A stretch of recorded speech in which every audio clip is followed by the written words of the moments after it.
120 minutes the other night, playing in Kansas City's home opener in a hostile environment, missing your top goal scorer and the best goalkeeper in the league.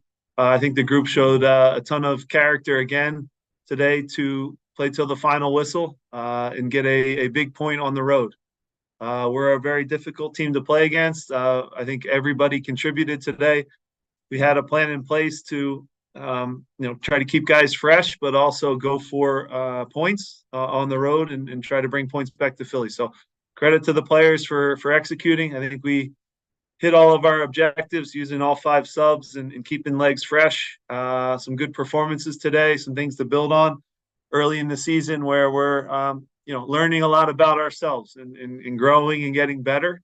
And now we have to recover quickly, regroup, and have a huge test against Pachuca at home. I'd encourage our fans to, and as always, be very, very loud. We're going to need you on Tuesday night, and the group looks forward to that next test.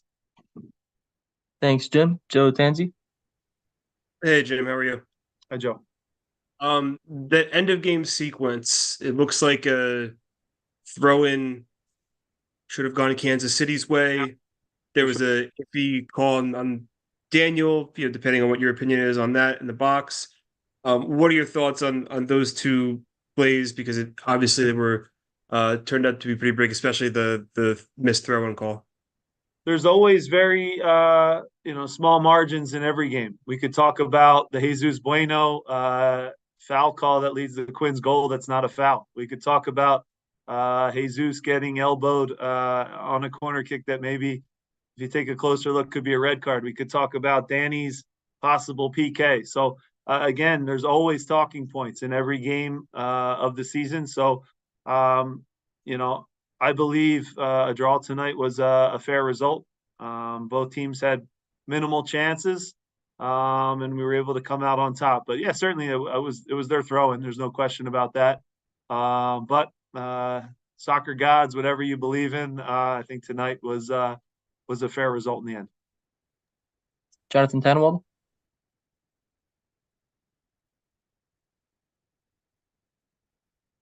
You answered my first question, which was, did you see it? I think you just answered that one. Which one? The throw-in, yeah. Yeah, it was their throw-in. But even on that sequence, there was a handball on them too. So again, it's like, we can talk about a lot of different things. If you re-referee the game, it becomes a real challenge. But, there's things that went for us, things that went against us as well. And at the end of the day, I think, an ugly early season tie on the road, I think was fair.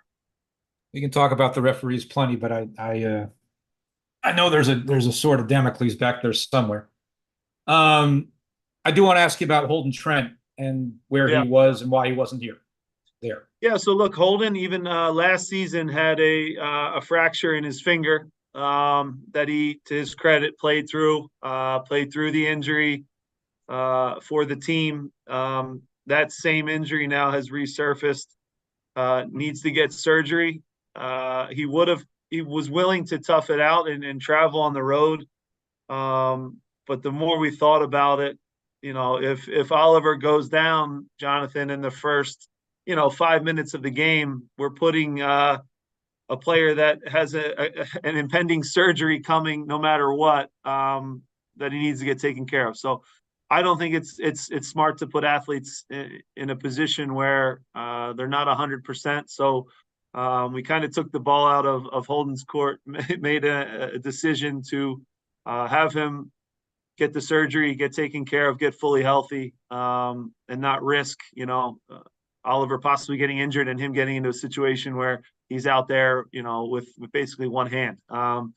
So that led to the call up. So, to answer your question, Holden will have a surgery timetable for that. I'm not positive, but we have great doctors now.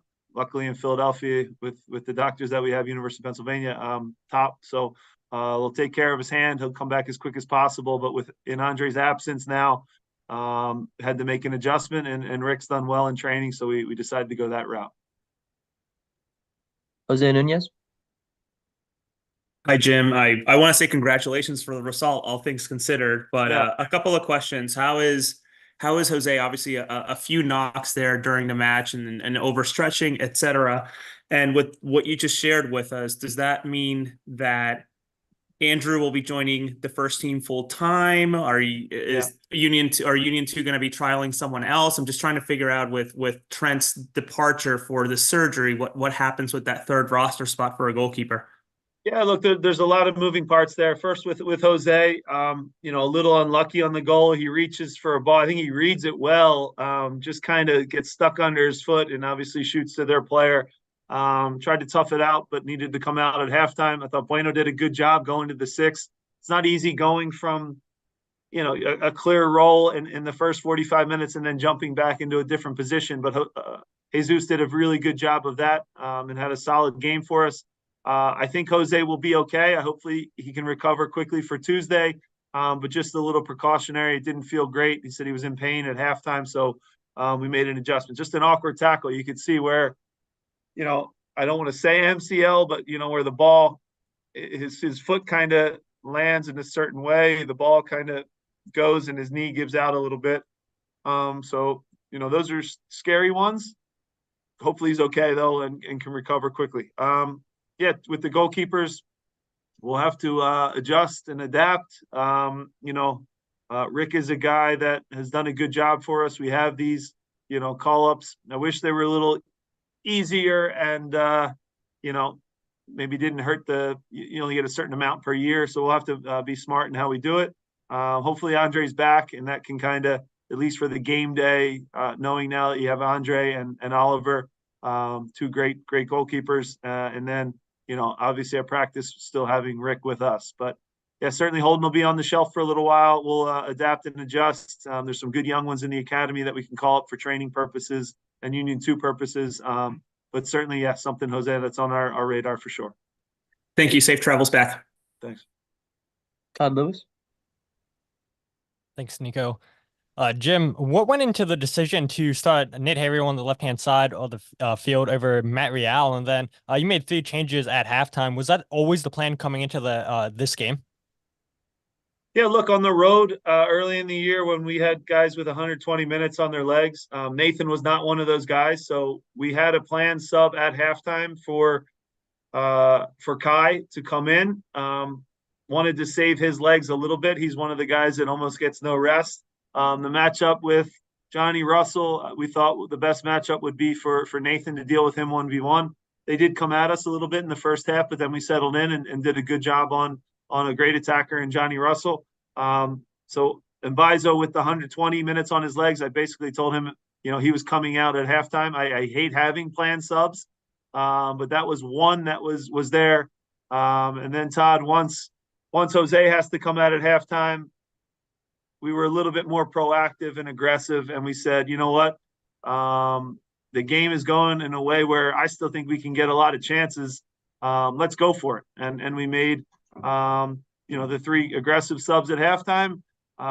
So credit to the staff and credit to the players for performing. I thought we changed the game, on our terms in the second half on the road, which is never easy, and also preserved guys' legs. So, 45 minutes, guys, is about workload-wise and data-wise and distance-wise about the equivalent of a training session. So even when these guys are playing at their very max in a game, 45 minutes they can handle. When you get into 60 plus and close to 90, that's when you get fatigue. Obviously, we had 120, so there's a lot of variables that went into it, but we decided to be proactive and go for it. We did use all 5 subs, which, we don't always do. And I thought it worked out well today. And it's something on the road I think we need to be a little bit more aggressive because it's so hard to win games on the road. And I think oftentimes you get rewarded for being brave on the road. And I think we were tonight and got a point in some pretty tough conditions. Joe Tanzi. I guess we should talk about the goal itself instead of what led to it. For Alli to just sheer determination and put that in off a set piece. I guess you don't have to say what it speaks about him because he's done that millions of times, but to finish that off and to turn in the performance off the bench like he did tonight, is that kind of the exact role you want from him in this type of game? Yeah, he did a great job for us tonight. He gave us a real calming presence in the second half, connected his passes, and then in the biggest moment when we're throwing guys forward, whether on basically the last kick of the game, for him to have the composure there. You see so many guys try and full swing that one and hit it a ton, and it winds up in the 30th row. To him to just guide it into the upper corner speaks to the composure, the talent. It's not an easy finish because there's a lot of traffic in front of him, but a big play from him. You give credit to everybody in that situation because the ball that's whipped in is gives them a handful. We have guys jumping and making it hard. Last ditch effort at the end of the game. But for Alli to have the composure there and hit the back of the net was very rewarding. And they paid for it too with a lot of I'll just say cans and beers that came flying out of the stands and a lot of our guys getting hit with stuff. So nothing better than on the road than making 18,000 or however many this place holds go quiet, which is a great feeling. And I said that in my pregame talk. It's really hard to do, but when you go on the road and you make the crowd go silent, it feels really, really good. Jonathan Tettleman? Thanks, Nico. Jim, they would say in baseball that Jeremy Raffanello had to eat some innings. And he did in the first half there. What did you think? Did a great job. He had a role to do. I thought he did it well. Look, we knew we were going to suffer in the first half, right? You're in a team's home opener. We're a little bit shorthanded. We're a little bit undermanned. And Jeremy was a guy that we needed to, give us minutes, work tirelessly defensively, take away their good number 6, but also give us an outlet on the counterattack. He did his job, and I said that to him at halftime. So again, maybe we're subbing a little bit more and earlier than usual, Jonathan. But if you go back to our last game, Marcus did his job as well in Saprissa, but the circumstances of the game changed in a way that we made a proactive move. Same thing with Jeremy. Jeremy did his job today. Could we have gone to 60 minutes for sure? But there's an instance there where we go, you know what? Let's get Danny out there if we're already going with Alli because Jose has to come out. And let's go for it. So a team effort, a total team effort, and we're going to need more of them as we go because you guys know we're going to be missing about 8 guys come the summer. I keep saying it, but I don't think people really realize just how many people aren't going to be here. It's going to get crazy. We have enough time for one more question. David Melandra. Hey, Jim, 2-part question for you. One, you mentioned that it's always hard to win games on the road. Can you talk about how big of a win this was? I mean, to get a point on the road like it was tonight. And secondly, how has the preparation been going from the MLS season now back to Champions League? Look, one of the things we always talk about is the importance of not getting beat. So ties on the road are very, very important. Again, we always want to win. We want all 3 points every chance we step on the field. But all things considered, this is a big point, and you sign up for it in another team's home opener for sure. In terms of now shifting back to a difficult competition, look, Pachuca is going to have, as a very strong fan base, it's going to be a difficult task to over the 2 legs beat them. But at the same time, we know we have a great home field advantage. We have to take our chances on Tuesday night. I think we've set ourselves up to be as fresh as possible. They have a very big game tonight against Juarez, so keep an eye on that obviously and watch that and see how it goes. But they're on similar rest, and again, it's the Champions League, with a Seattle home game in between, so we have our hands full for sure. But we'll regroup, we'll recover, and navigate these 2 competitions that we're in as best as we can.